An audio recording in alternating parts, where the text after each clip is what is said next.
What up, what up? Once again, it is Malls, your friendly neighborhood Malls right here, coming with another episode of Break It On Down.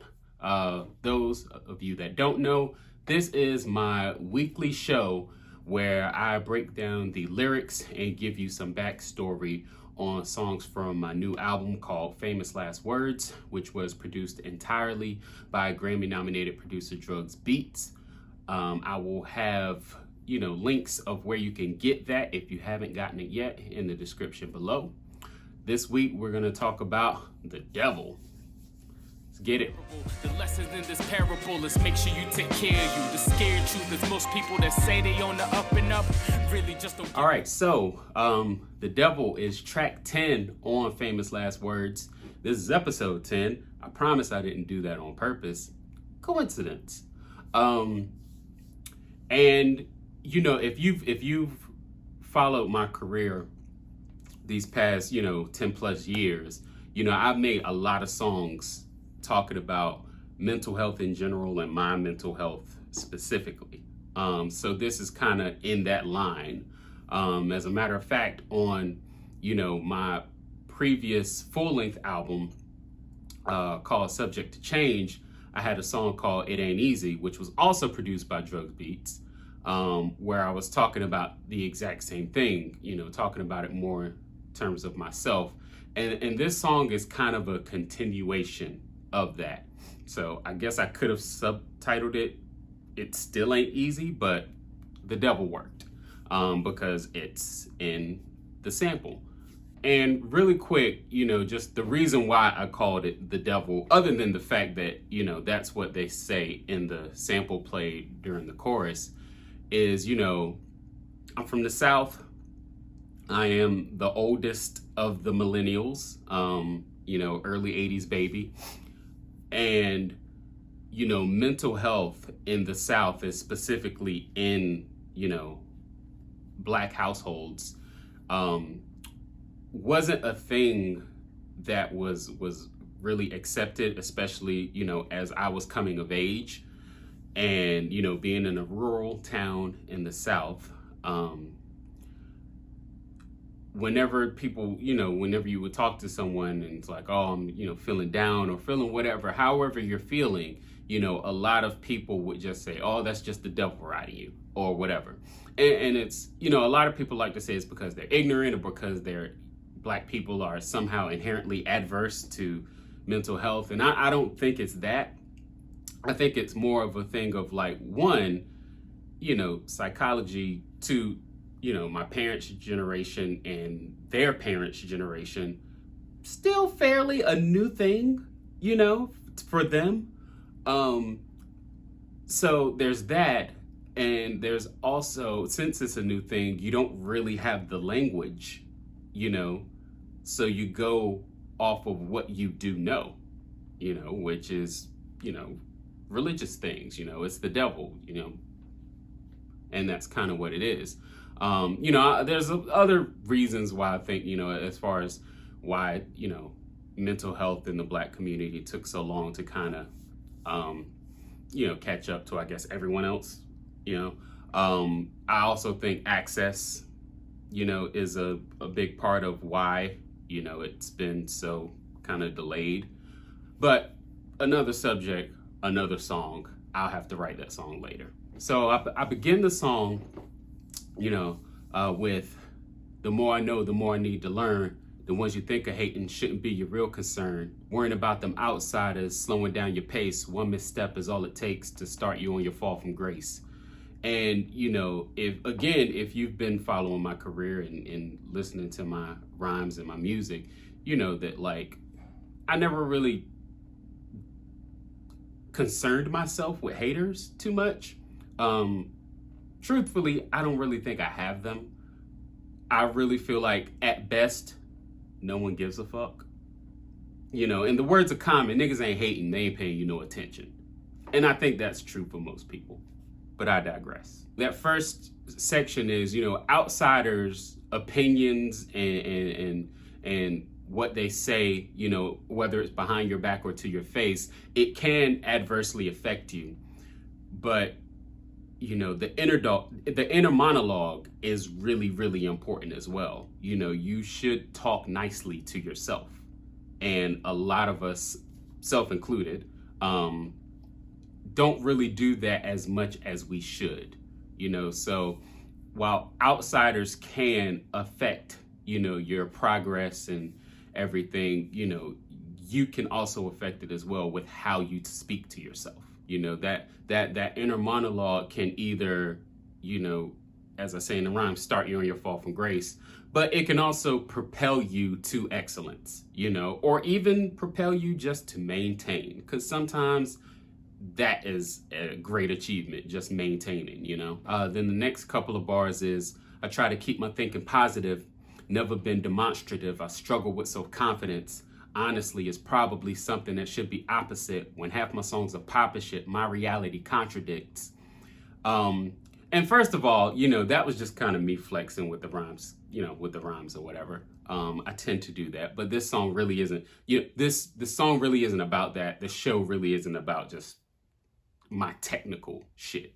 But I do feel like for me to be the type of rapper, for me to be a rapper, period, and especially one who came up in that bragging, boastful, I'm rough and tough and all that stuff, that kind of like supreme confidence era of rap music. I feel like it's really important to show that humanity and show that, I'm not, always batting 1,000. Like, some days that shit is rough. Some days I don't feel like I'm the best rapper. Some days I don't feel like, my jump shot is so dope. Some days I don't feel like the outfit I got on is fly or whatever. Some days I just don't feel great about me. And it happens. And I think it's important to be honest. To me, at this stage of my career, it's really important for me to be honest in my music. And I do have days where I feel like there's nobody who could fuck with me on the mic. There's nobody who could fuck with me on the stage. And there's other days where I'm like, damn, man, maybe I ain't as dope as I think I am. It's really important to show that, there's multiple sides, and it's not always I'm the best there is. Sometimes, and myself in particular, because this song is about me, like, I struggle with it a lot. And I don't feel like a lot of rappers will admit it. They may admit it to their close confidants, even if their close confidants are like fellow MCs, but I don't think a lot of rappers will admit it in their songs. Because really, like, I guess, who wants to hear like, yeah, I don't think I'm that great in a song, So I get it. So I just think it's, it's kind of funny how, I do a lot of, confidence rap, as I like to call it sometimes, but I do have those times where I am lacking completely in self-confidence. It happens, so that's me acknowledging it, that sometimes this shit is hard. And then I acknowledge it's easy to say to keep your head up, but them voices won't shut up and them storm clouds won't let up. And you have your friends and close friends and acquaintances and associates and just people who just know you online, and I see it a lot, and I've experienced a lot where you may express that you're not feeling your best right now, whether it's in a tweet, a Facebook status, or just talking to someone, or someone just picks up on it. And a lot of people will, give you that, hey, keep your head up. Hey, you're great and thing. And that's great. That's an awesome thing. And most people mean well. But at the same time, it's like, it takes more. Sometimes it takes more than just for someone else to say, hey, don't feel down. It's really difficult when your brain is telling you, when your mind is telling you all these terrible things, and it just feels like there's a storm cloud over your head, and it's just raining on you and you alone, and the sky will never part for sunlight. It's just really difficult, and even though you're getting that love or that attention or whatever from other people, because you can't see it, it makes it extra difficult. And then I say, enveloped in self-doubt, I wrestled too many bouts, kept my progress stagnant and stressing myself out. By all accounts, most of y'all will never understand it. The strength it took to get this far when seeds of doubt are planted. So, that's again going back to the, you feel like most people don't understand it, but a lot of people can, they may not understand it in the specific way, but, even the people that you think just have all the confidence in the world and just like they must think that their shit don't stink or whatever, like it happens to a lot of us. But it's that section is also me saying like, hey man, like despite my struggles with depression and self-esteem and self-confidence and stuff, like it's crazy to think that I have accomplished so much, because, for those of you who know, like when you're not feeling that great about yourself or just about life in general, man, like getting out of bed sometimes is an accomplishment. So I think it takes a lot of strength to get, have some sort of in my example, an indie music career, a somewhat kind of successful indie music career. So I think it takes a lot of courage and it takes a lot of strength and it takes a lot of perseverance to do that. So, while I'm making the song for people who can relate, or maybe even for people who can't relate, but just so that they can kind of understand for other people in their life, I'm just using myself as the example. I'm writing it for me to tell myself and remind myself that, hey man, like you've come a long way. You've worked at this and it's like, this is you've done a great job, despite everything. And also to tell other people who are listening that like, hey man, like take a breath and think how far you've come to get where you are, despite, those days and those weeks or those months, where you're not feeling the best and where you're telling yourself negative things and stuff like that. So the second verse, it just goes a little bit kind of, I guess, deeper into what the first, just reiterating the first verse is what happens with the second verse. So, the second verse starts out, what do you do when your biggest hater is you, betrayed by your own thoughts and a fatalist view? I'm able to do my job despite the demons in my psyche, telling me my goals are useless, failure's more than likely. So, and that's what, depression and self-doubt and all that stuff is. Like, it's telling you lies, that like, there's no need to even try. You're gonna fail. What happens if you fail? No one's done that before. What makes you think you can do it? And, it's just letting myself know, letting others know, like, hey man, like, even though you've had these thoughts, these self-sabotaging thoughts, like you've still accomplished, and that shit is really hard. So it's kind of just the acknowledgement that, I'm still able to carve my space and continue carving my space in this indie music world, in this indie rap world, despite having those times where I'm not feeling like the biggest Malls fan like I should be. So then I follow that up with fighting on the day-to-day, try to ease the pain away, writing, shooting ball, reading books to make my brain escape. Most days I can manage it, but sometimes it's unbearable. The lesson in this parable is make sure you take care of you. And that's just, coping mechanisms, right? That's, escapism. Some days I'm writing, not even writing rhymes, just writing whatever. I read books, I play basketball, I, do whatever. A lot of it is because I enjoy it, obviously, but it's also escapism when, my being in my mind is too much. I search for an escape, and it's one of the things that I do to help cope. And it's also,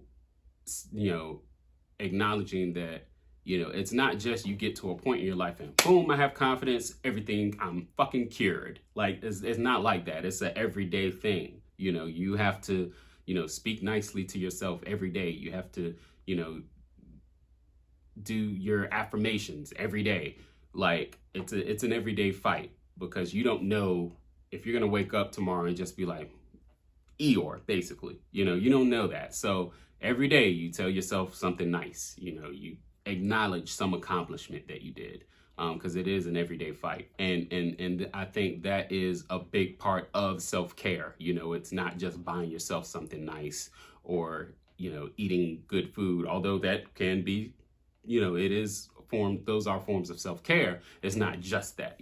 So then I follow that up with the scary part is most people that say they're on the up and up really just don't give a fuck. Black men told to suck it up, be a man and toughen up. Miss me with that rhetoric, views I'm not respecting it, I could never connect with it. And that's just, as men, and specifically as black men, because I am a black man, we get it a lot, starting early, we get it, toughen up. What are you crying for? What are you feeling sad for? Be a man, toughen up, and I think for the most part, it's not meant in a harmful way. But again, previous generations didn't really have the language to say the things that they were trying to say. So it was like, hey, you need to be tough. And that kind of, that kind of teaching is a big reason why a lot of black men are just kind of like, oh, nothing's wrong, and bottle shit in and just fucking explode later on, and I keep saying the older generations, but people still do it today, like my generation and the, Gen Z and just, it's still going on. I don't think it's happening as much as it did when I was a child, but I feel it is still going on. And I've never really subscribed to that kind of logic. Like, be a man, don't, you can't feel sad. You're a man. You can't cry because you're a man. Like, that's fucking ridiculous. We're people. People have emotions. Crying is a natural fucking response to shit. Sometimes you get so sad, that's all you can do is cry. Sometimes you get so angry, that's all you can do is cry. Sometimes you're so happy, all you can do is cry. Like, it's a natural fucking response to shit. And I do think that, personally, I've been fortunate enough that, my mom, didn't really subscribe to that kind of logic either.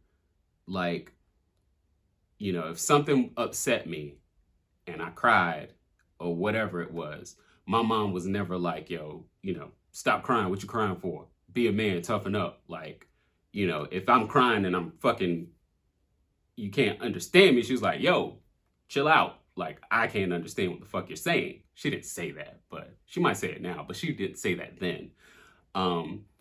But she never said, like, don't cry. That was not a thing. If you're feeling sad about something, if you're feeling down about something, you could come to me. We could talk about it. Sometimes she didn't have the answer. Sometimes she did have the answer. But I will say I was fortunate enough to be raised by someone who would allow that, and a lot of people weren't so fortunate. And so I finished the song up with, the search for self-acceptance is hectic, but still working. Daily affirmations keep me closer to my purpose. Working with what I got, creating the best me. Still shaking the devil off, stay mentally healthy.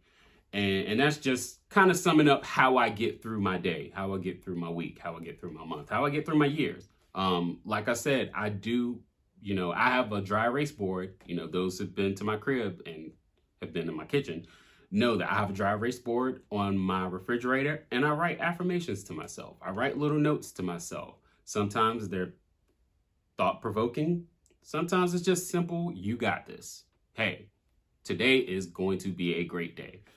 It doesn't have to be anything super deep or super complicated. I ain't Deepak Chopra, this motherfucker. I said his name wrong, but you know what the fuck I'm talking about. But yeah, so, your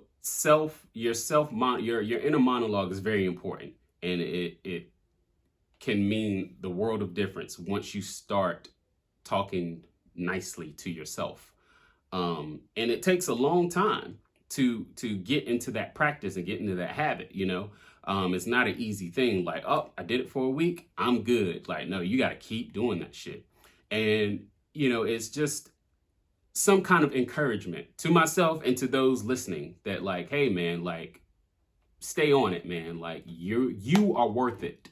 You know what I'm saying? Your mental health is worth it. Your general well-being it's worth it. Like, you know, keep working on it every day. You keep working on it. I'm going to keep working on it, and we're going to be all right. And that's pretty much what it is. So that was it, man. The Devil, track 10, Famous Last Words, produced entirely by D.R.U.G.S Beats. If you have not purchased the album yet, if you haven't heard the album yet, I have a link where you can get the album down below in the description. It's at malls.bandcamp.com. I have CDs back in stock. I ship them out very quickly, so you don't have to worry about that. And I don't even hit you in the head for shipping like that. If you are of the streaming variety of music listener, it's available on all your digital streaming platforms, your Spotify's, your Titles, your Apple Musics, Google Play, all of that stuff. Napster, I think Napster is still a thing. It's on Napster. So it's on all of that. So until next week, man. Peace. Working with what I got, creating the best me, and I'm shaking the devil off. Stay mentally healthy, y'all.